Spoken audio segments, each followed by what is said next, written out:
오늘 말씀 제목이 사마리아 교회의 성령 강림. 오순절날 예루살렘에 임한 그 성령의 역사로 예루살렘 교회가 시작이 되는 거예요. 원래 예루살렘 교회는 두 번의 성령 강림이 있었는데 이제 사도행전 2장 예루살렘 교회에서 임한 1차 성령 강림, 이때 베드로가 나가서 복음을 전하는데 사도행전 2장 41절에 보니까 그 말을 받은 사람들은 세례를 받음에 이날의 신도의 수가 몇 명이에요? 3,000명. 베드로의 설교를 듣고 거기에 보면 우리가 어찌할꼬 하면서 회개를 하기 시작을 하죠. 그리고 베드로와 요한이 이제 성전에 올라가서 기도를 하는데 그 나면서부터 안진뱅이가 성전 미문에서 구걸하고 있었어요. 그 안진뱅이의 손을 잡아 일으키면서 나사렛 예수의 이름으로 명하노 일어나 걸으라! 그래서 확 잡아 일으켰더니 벌떡 일어나서 그가 성전에 들어가서 막 하나님을 찬미하게 됩니다.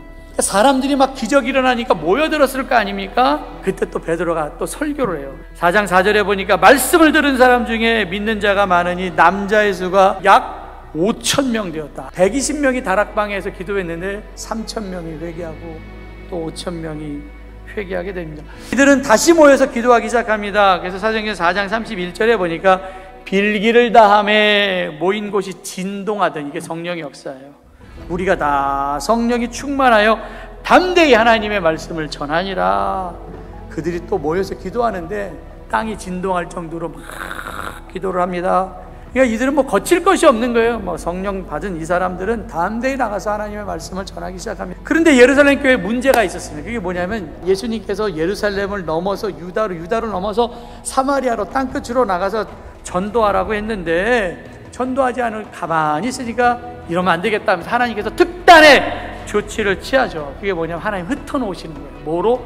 핍박을 통하여서 사마리아와 땅끝에 흩으십니다. 실제적으로 스데반이 죽은 다음에 예루살렘 교회에 핍박이 있기 시작하는데 그 핍박받은 성도들이 이제 유다와 사마리아 땅끝으로 흩어지면서 복음을 증거하기 시작하는데 핍박 때문에 예루살렘을 떠났지만 단순히 도망치기만 한 것이 아니라 복음도 함께 전했어요. 그러니까 이제 핍박을 통해서 어쨌든 이 예루살렘이 새로운 국면이 시작되었다. 그러니까 막 슬펐는데 눈물을 막 씻고 보니까 다른 길이 보이기 시작한 겁니다. 다른 길이. 하나님은 돌에 맞아 죽은 스데반도 아주 눈부시게 사용하셨지만 사마리아 선교를 위해서 빌립도 사용하십니다. 빌립도 스데반처럼 7 집사 중에 한 사람이었죠. 당시 남쪽에 살고 있었던 예루살렘 사람들은 이 사마리아 땅을 저주했습니다.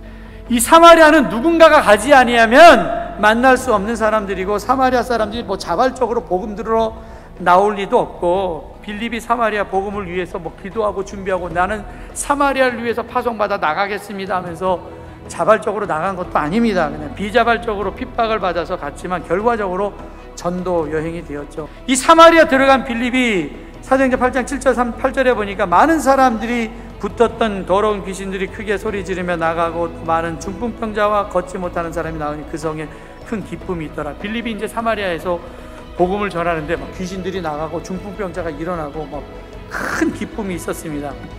이 사도행전 8장 1절은 아까 큰 핍박으로 시작했다고 했잖아요. 근데 사마리아에 큰 기쁨이 있었습니다. 예루살렘 교회가 핍박 때문에 무너졌습니까? 아니요, 핍박 때문에 무너지지 않았습니다. 오히려 경계를 넘어가게 되죠. 더 확장되는 거예요. 흩어놓으셨기 때문에. 초대교회 성도들, 불붙은 성도들이 이 복음의 불씨를 갖고 이제 막 퍼뜨리는 겁니다. 엄청난 역사가 일어나게 되죠. 예루살렘 교회가 세워지고 이제 사마리아의 교회에 복음이 들어갔는데, 교회가 세워졌는데 사마리아의 교회가 세워졌다는 소식이 알려지자 예루살렘 교회에서 베드로와 요한이 사마리아에 가서 그들에게 안수하니까 성령의 역사가 일어났거든요. 우리 함께 모여서 심하게 기도할 때 성령의 역사가 일어나는 것처럼 우리도 예루살렘 교회가 성령이 임했던 것처럼 사마리아 교회가 성령이 임했던 것처럼 우리 교회도 성령의 기름 부음이 있기를 위해서 모여서 기도해야 된다라는 겁니다. 우리끼리만 모여 있으면 안 돼요. 기도하고 나가서 복음을 전함으로 온 천하 세계 만방에 성령의 불길이 충만하게 임하고 주님의 이름으로 간절히 축원합니다.